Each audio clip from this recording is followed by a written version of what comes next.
दार्जिलिंग के हरे भरे पहाड़ों की छाया में एक लोक कथा जुड़ी हुई है जिसे बोबा के नाम से जाना जाता है।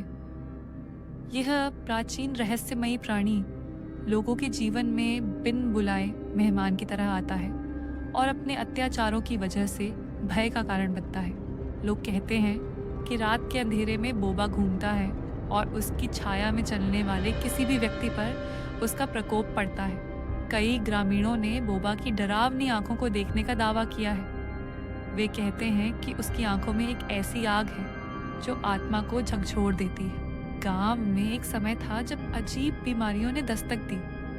लोगों का मानना था कि ये सब बोबा की करतूतें थीं, जो अपनी अप्रत्याशित शक्तियों का प्रदर्शन कर रहा था। कुछ लोग बताते हैं कि उन्होंने बोबा के कारण पीढ़ियों की खिंचलाहट और दुख को महसूस किया है।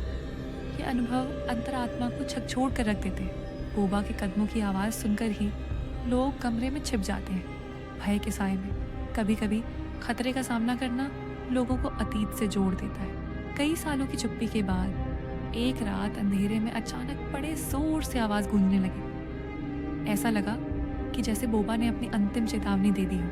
गांव वालों को धीरे धीरे यह एहसास हुआ कि उनकी समस्याओं का असली कारण उनके बीच ही छिपा कोई सच्चा व्यक्ति था।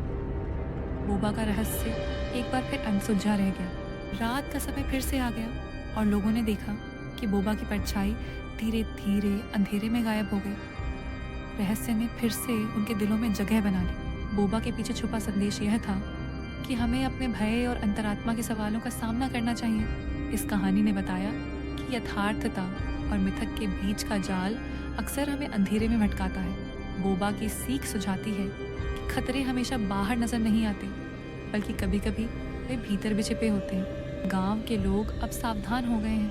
अब हर आहट को ध्यान से सुनते हैं, हर छाया को जांचते हैं। यह कथा एक रहस्य की तरह ही लोगों के दिलों में बनी रहती है। अंधकार और उजाले के बीच की कहानी। जब लोग समझदारी से सोचते हैं तो अंधकार की भी शांति मिल जाती है।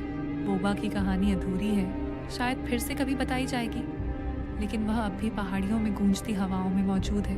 बिना कुछ कहे बोबा हमेशा के लिए दार्जिलिंग की घाटियों में बसा रहेगा, जीवन के रहस्यों का एक शांत गवाह बनकर।